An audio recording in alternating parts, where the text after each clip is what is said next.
El texto entonces tenemos 1 Corintios, capítulo 15, y naturalmente es un capítulo tremendamente conocido y tremendamente difícil de apropiarse con todo su sentido.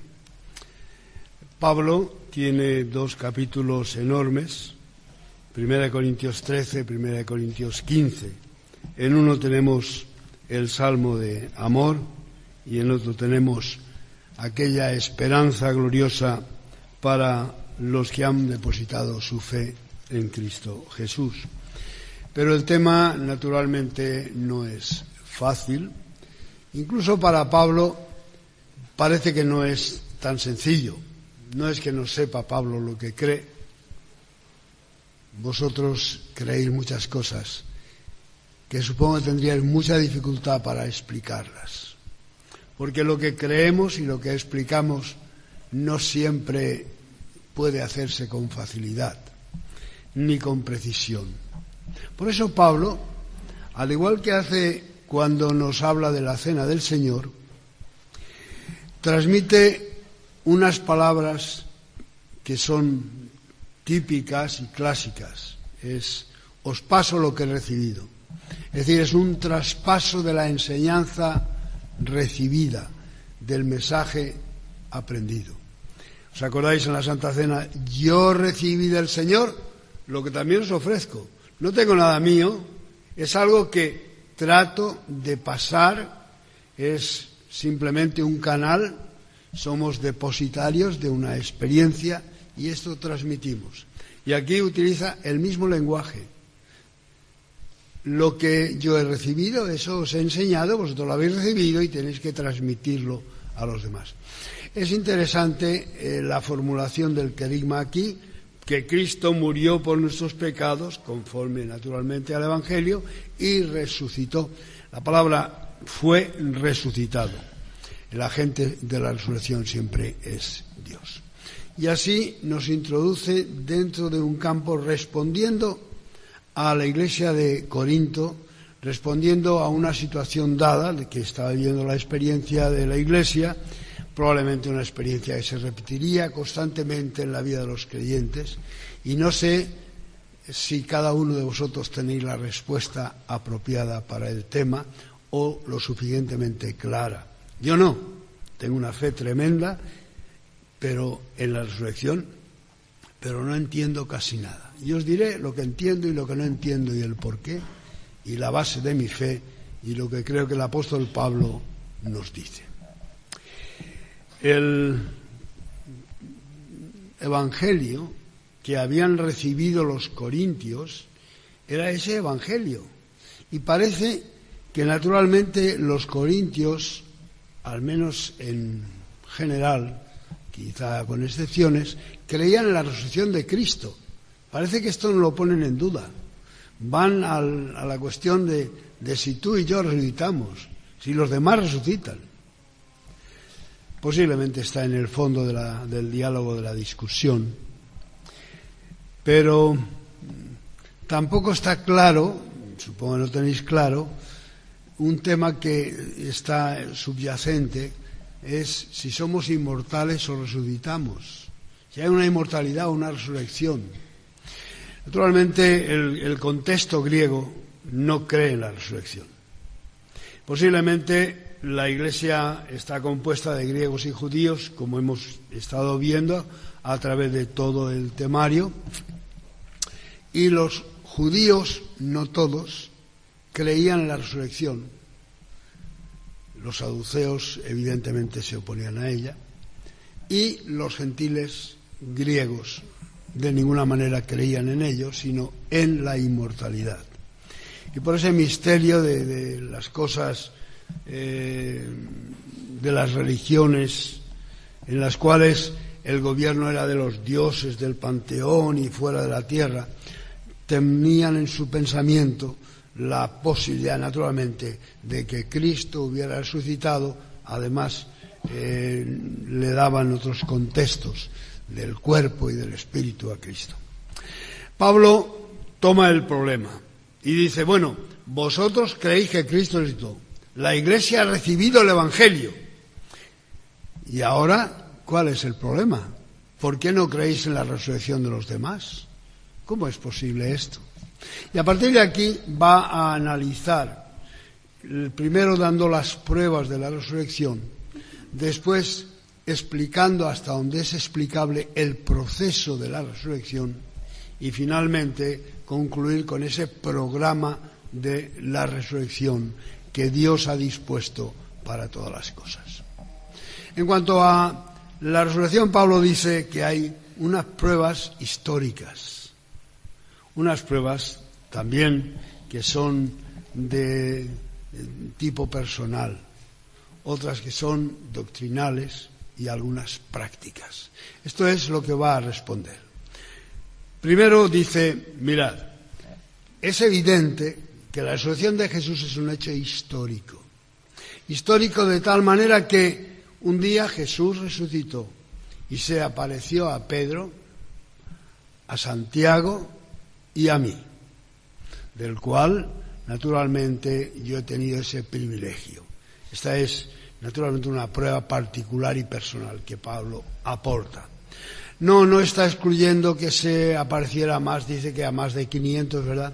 Pero sí la precisión de que se presentó a Pedro y que se presentó a Santiago podría traer a la memoria la actuación personal de estos dos apóstoles o discípulos, los cuales naturalmente se habían relacionado con Cristo de una manera muy particular. Pedro, negando a Jesús; Santiago, si es el hermano de Cristo, de aquellos que se reían de él y le llamaban loco y no creían en él, como dice el Evangelio, tendría una explicación muy significativa para que Cristo se acercase a ellos, que eran los más reluctantes a ser parte de su cuerpo, a ser fieles, a pertenecer a la Iglesia de Dios. Justamente a ellos se presenta y naturalmente nos habla de esa prueba histórica de Cristo manifestándose delante de multitud de testigos. El otro es una cuestión más personal dentro de la historia, casi en la misma línea, ¿verdad? Igual que se presentó a Pedro, que lo había negado, y a Santiago, que no creía en él y que se reía de él, ahora se presenta a Pablo, y Pablo mismo lo dice: yo que era perseguidor, yo que soy el más pequeño, yo el que tenía menos mérito, naturalmente se ha aparecido a mí. El encuentro de Damasco es tremendamente impresionante en la vida de Pablo y se marca en multitud de detalles de todos sus escritos, de todas sus conferencias. Es esa experiencia personal de Pablo, que había estudiado mucho, que era discípulo de Gamaliel, que tenía muchos dones, pero aquello era por la gracia de Dios y había experimentado algo tremendo en su vida que le había hecho cambiar de rumbo y que le había hecho sentir que él podía poner cuanto fuera, pero solo era por la gracia de Dios que le elegía y por el poder y la misericordia de Dios que le daba la fuerza y la oportunidad. Es decir, la primera cuestión es una forma sencilla, es decir, Cristo resucitó y aquí están las pruebas. Naturalmente, después va a deducir que es que si Cristo no hubiera resucitado tampoco podríamos tener nosotros fe en la resurrección, por lo tanto nuestra religión, nuestra creencia sería vana. Ahora, después de una prueba histórica, Pablo quiere dar una prueba personal, una prueba también que es doctrinal. Y trata de explicarlo, naturalmente, dentro de ese campo en el cual nos movemos. Naturalmente hay que ver el vocabulario de entonces, las costumbres de entonces, el pensamiento de entonces. Es decir, las imágenes que les transmiten a ellos no nos transmiten a nosotros lo mismo. Sería imposible que un judío reaccionara ante la palabra Coca-Cola, ¿verdad? Y ahora es difícil que haya nadie en el mundo que no entienda inmediatamente la imagen de lo que es la Coca-Cola. Y es que, naturalmente, vivían su mundo, tenían sus costumbres, tenían sus prácticas, y aquello que se les habla tiene que ser en un lenguaje que puedan entender conforme a su costumbre. Por esto, cuando habla de el argumento doctrinal, va a utilizar figuras que son eminentemente conocidas para los judíos. A nosotros nos llega, el vocabulario lo conocemos, el significado profundo generalmente no. Y dice, Cristo resucitó. Cristo es las primicias, es decir, el primero de los que van a venir después. Y aquí la palabra merece la aclaración porque ilustra lo que Pablo quiere decir, para indicar que Cristo resucitó y nosotros iremos después. Las primicias era algo que estaba unido a la Pascua. La Pascua no solamente fue aquel momento simbólico y glorioso en el cual el pueblo, simbólicamente ya, el pueblo sale de Egipto, todas las tribus, todos los esclavos, para formar el pueblo de Dios. La Pascua significa naturalmente ese éxodo, esa liberación, pero también tenía el significado o la práctica de un gran festival que nosotros apreciamos menos porque tenemos los supermercados, los que los tenemos. Hay países que todavía no tienen nada de esto, pero era el domingo, el sábado de la Pascua, cuando traían la primera espiga al templo, para que el sacerdote, naturalmente, la gavilla de cebada, para que el sacerdote no solo la bendijera, sino también hiciese con ella conforme al rito establecido. Era la cebada, tenían que sacudirla con una caña para que no se estropease, dejar el grano con un poco todavía de la vaina, y esto era tostado en una sartén con agujeros, como las castañas, ¿verdad? Después se sacudía al viento para liberarlo y se quedaba completamente pulida. Toda la cebada se ponía en el mortero, se molía, molido él fueron nuestros pecados, ¿verdad? Se molía, se trituraba, teníamos la harina y se hacía la primera torta con esa harina que son las primicias. Naturalmente, hasta que esto no acontecía, no se podía vender la cebada, no se podía comer, no se podía naturalmente hacer uso de aquello que era preceptivo primero traerlo al Señor. ¿Os acordáis? En el capítulo 12 de Mateo a Jesús le atacan porque sus discípulos estaban comiendo la cebada evidentemente antes de la Pascua, antes de presentarla al sacerdocio. Pero esta era la escena. Por lo tanto, a partir de este momento, aquello se convertía en el alimento del pueblo, una señal de bendición y de esperanza, de la esperanza de la cosecha que iba a seguir a esas primicias. Por lo tanto, el primer argumento de Pablo es: Cristo es la primicia, e igual como es la primera semilla que traemos, el primer manojo de espigas que traemos al altar, sigue después toda la cosecha de los campos blancos para la siega, que constituirán naturalmente el final del triunfo de Dios, la constitución del pueblo y del reino de Dios.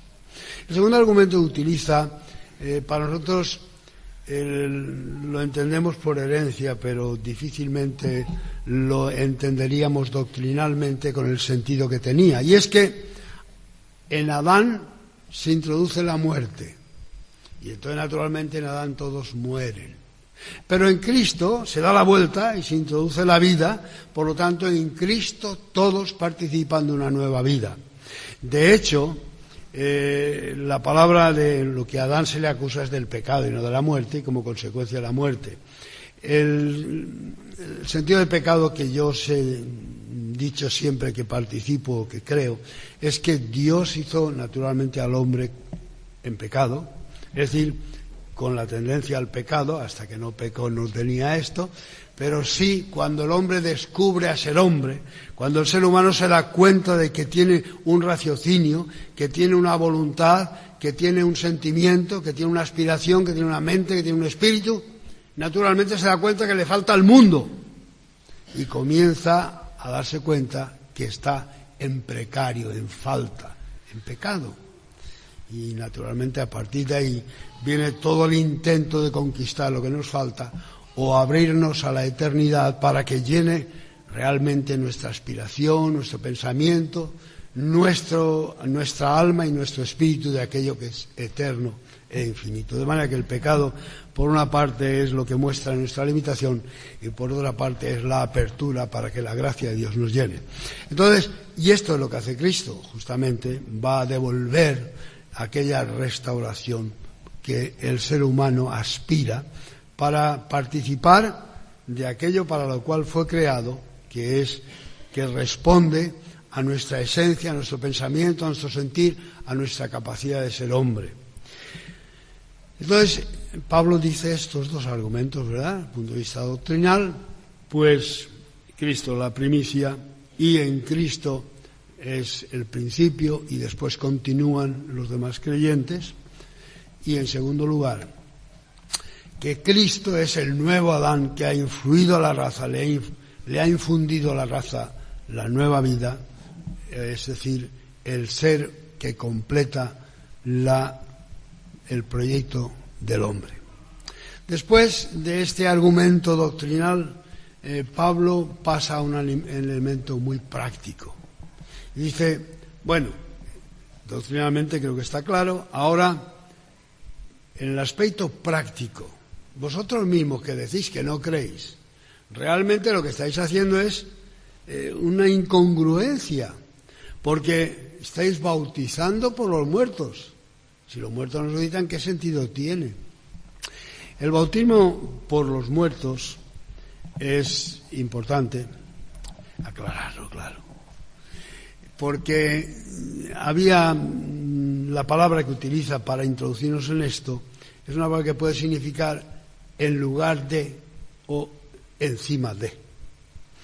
Naturalmente había una práctica posible que encima de un territorio donde estaban enterrados los creyentes se practicaba un bautismo, de manera que se hacía encima como si fuera un territorio sagrado, el territorio como las catacumbas, el lugar de los mártires, pero es poco probable este significado, porque no había habido todavía la época de los mártires, ¿verdad? Sufrimos con Cristo, pero no había llegado la cosa de tal manera que se considerara el territorio sagrado ya, lugares donde habían sido depositados los creyentes. Es más probable que sea en lugar de. Por lo tanto, el bautismo por los muertos aquí es que cuando se moría uno, naturalmente otro tomaba su lugar, como el recluta que viene al reemplazo para ocupar naturalmente el puesto y seguir batallando por Cristo. O significaba naturalmente una práctica que tenían, y es que cuando uno se moría, en la clase de catecúmenos no se había bautizado todavía, simbólicamente otro se bautizaba con su nombre como un sentido de testimonio.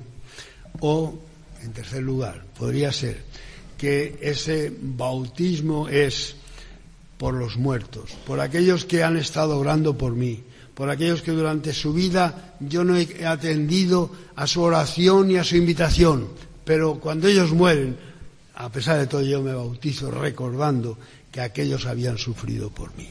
Pablo les dice, bueno, estáis bautizando por los muertos, es decir, tiene sentido porque están allí, si no, ¿qué sentido tendría?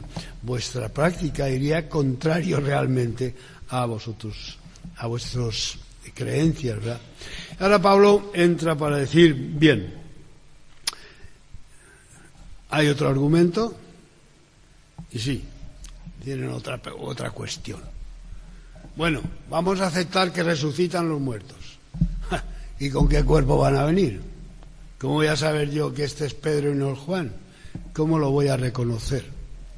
Y aquí, entonces, Pablo es el proceso de la resurrección. Aquí Pablo va a hablar naturalmente de cómo se desarrollan las cosas. Ese elemento es importante. Pablo dice, mirad,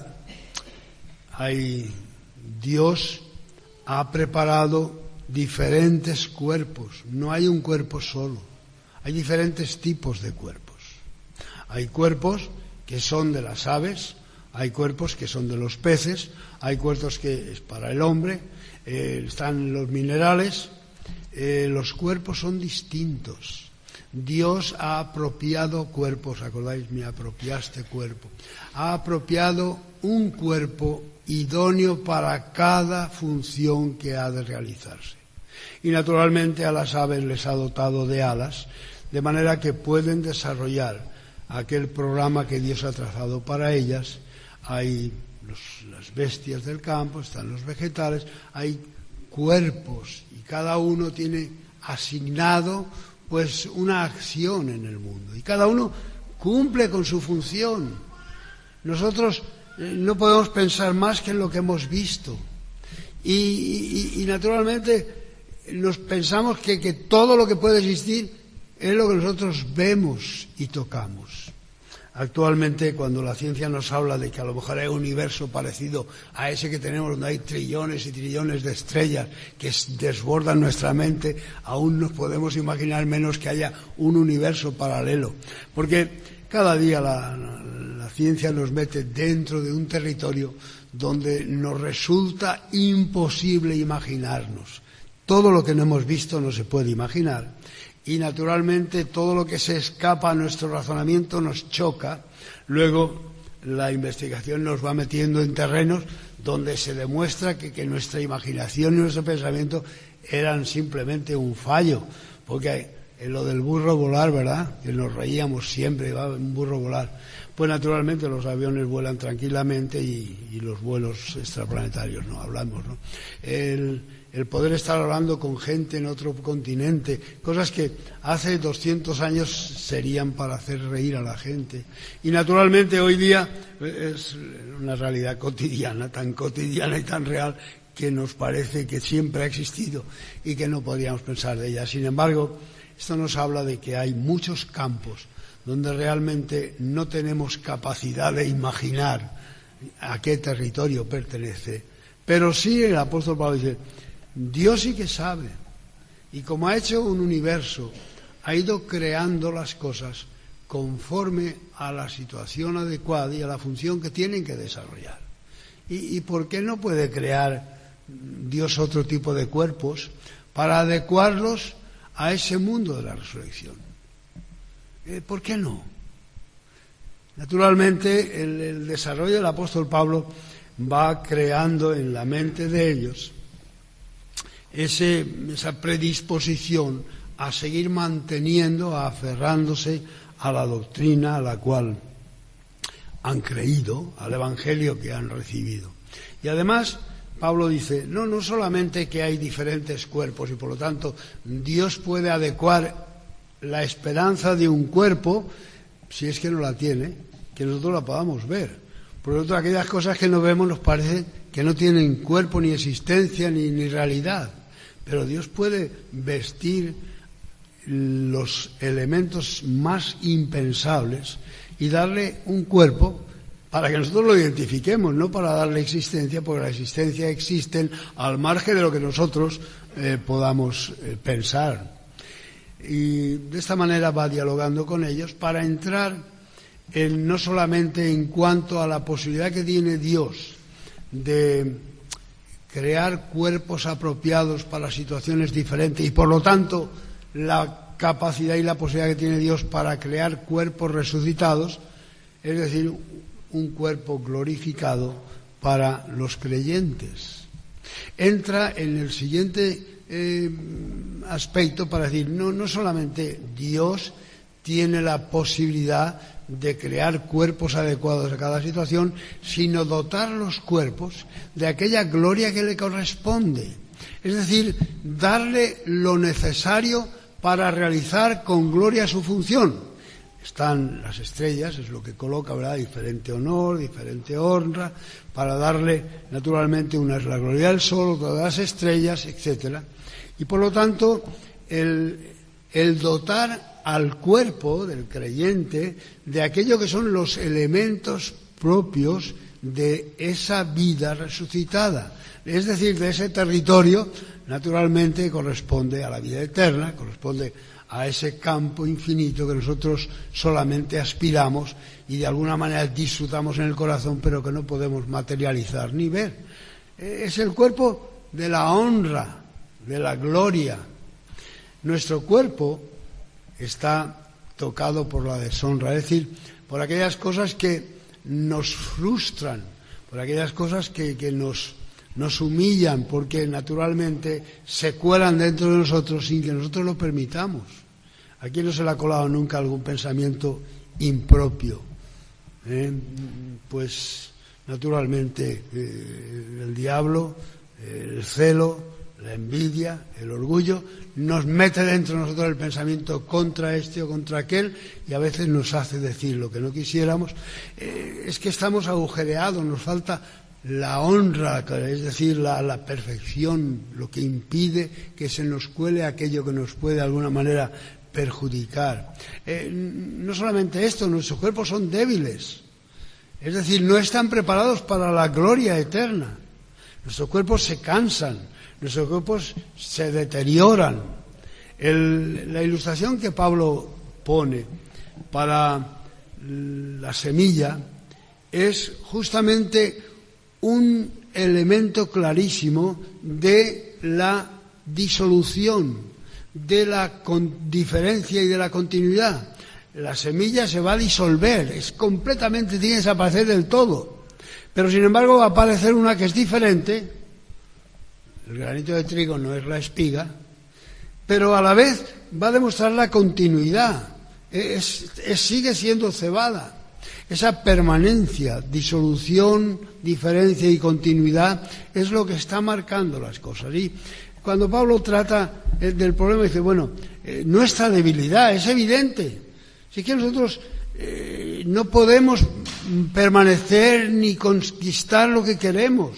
Es que el miedo nos arruga, ¿verdad? Y dice Pablo, es que justamente es necesario que eso se disuelva nuestro cuerpo, que se disuelva nuestra incorrupción, que se disuelva nuestra deshonra, que se disuelva aquello que pertenece naturalmente a la tierra, que se disuelva, para que nazca algo diferente, que mantiene la continuidad. Es decir, ese que soy yo, que se disuelve, que naturalmente pues se transforma y que mantiene la identidad, ese soy yo. Pablo está hablando de eso permanente en las diferentes épocas en las cuales las fuerzas actúan sobre el individuo para adecuar a la persona para ese mundo nuevo. Nuestro cuerpo no está apropiado para hacer la vida de las aves, ni para hacer la vida que hay en nuestro pensamiento, ni la vida que corresponde a nuestra aspiración, ni la vida que corresponde a la perspectiva del horizonte de nuestra alma. Nuestro ser está tremendamente limitado y pegado a la tierra. Necesita esa liberación, esa disolución, ese resurgir de la diferente forma, con un cuerpo distinto tal vez, con una identidad clara. Pablo de esta manera presenta el programa y termina para decirnos, en tercer lugar, que hay un programa establecido por Dios. Los versículos 24 al 28 nos dan algo que aquí se retoma y es algo que nos choca, porque para nosotros Cristo es Dios. Esto no hay ninguna duda en nuestra fe cristiana. No definimos muy claramente si ontológico o funcional, porque nos cuesta llegar a él.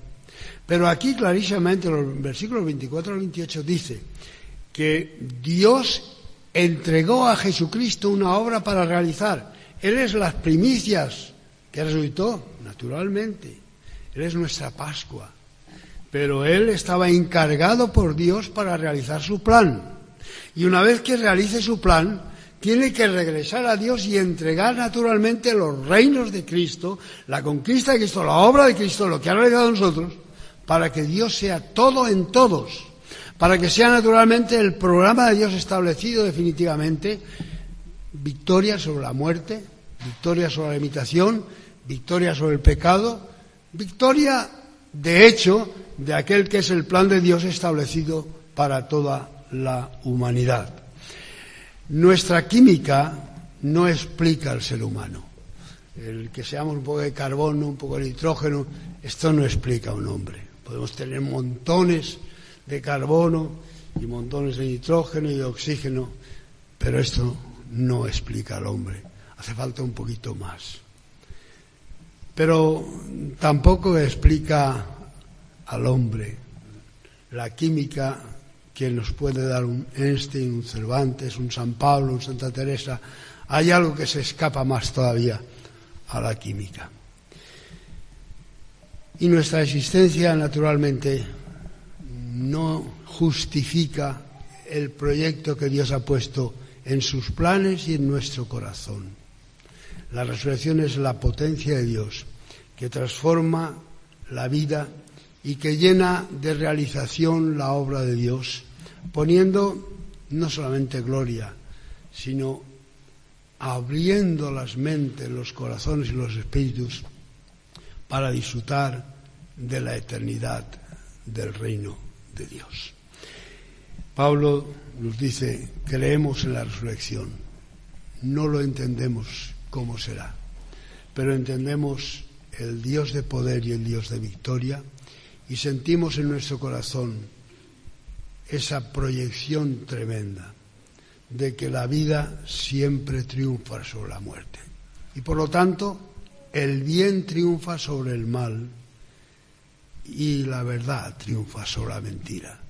Y el reino de Dios será instituido para siempre, a lo cual estamos nosotros invitados a participar. Que nuestra fe en la resurrección, de cualquier forma que podáis imaginarla, si es posible, sintáis el cuerpo glorificado que Dios ha preparado para cada uno de nosotros en Cristo Jesús. Amén.